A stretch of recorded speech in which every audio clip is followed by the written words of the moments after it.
Hi. Venom!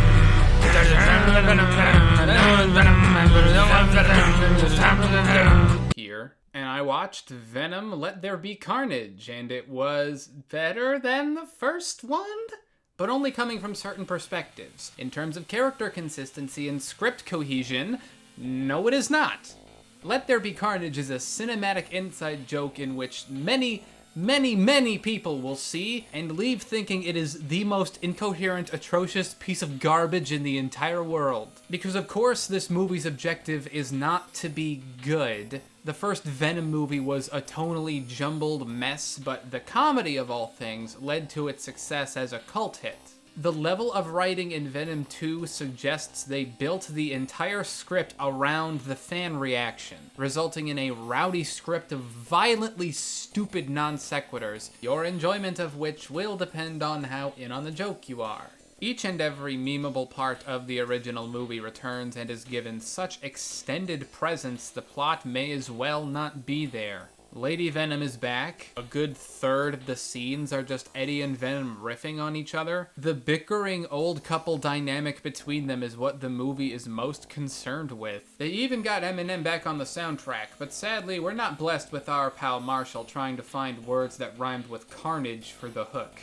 It's not trying to be bad, just appeal very specifically to what fans of the original wanted to guarantee that same market. Is it cynically dressing down the story for the sake of money, or listening to the fans and giving people what they wanted for the sake of money? Either is more sincere than the first film's awkward stitching of early 2000s superhero movie cliches, but as I kinda have one foot in the Venom meme craze, the endeavor to hand fans everything they're looking for stops just short of excess. Birdemic, the Resurrection's appealing to fans of the original, but ended up a worse version of the experience everyone enjoyed already because it wasn't trying.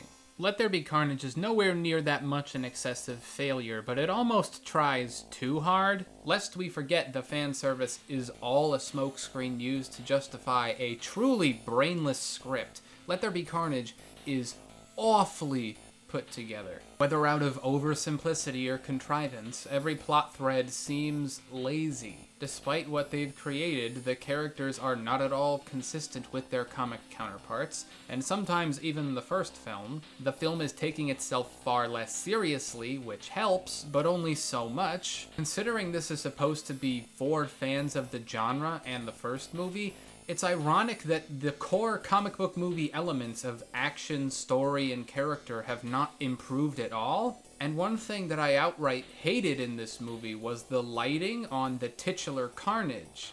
It just never felt like we got a good look at him compared to how vibrant he appears on the page. That and Woody Harrelson is a terrible choice to play Cletus Cassidy, with his goofy grin and Ronald McDonald haircut. Try as they might to hide it, Venom Let There Be Carnage is fundamentally the same skeleton of mediocrity piloting a slightly more spirited body. I suppose the post-credit scene is kinda interesting, so here's the time code to skip if you don't want to be spoiled for that.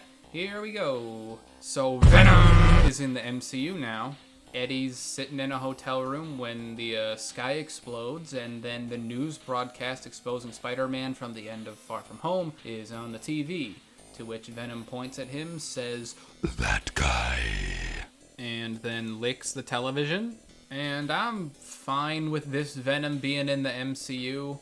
I resigned myself to the fact that we're probably never getting a real intimidating Venom on screen ever. But I find it hilarious how Eddie Brock is usually this jock caught in an intimate rivalry with Peter Parker, but when he fights Holland's Spider-Man, it's just gonna be him fighting this borderline hobo who turns into an oily strongman. But also, this implies he went to the MCU and not the other way around, which implies the multiverse shenanigans going on in Loki, WandaVision, and etc. are a factor. Once again, these things are all hiding behind a Disney Plus subscription, and it's sleazy as fuck to hide understanding the MCU behind a streaming service paywall.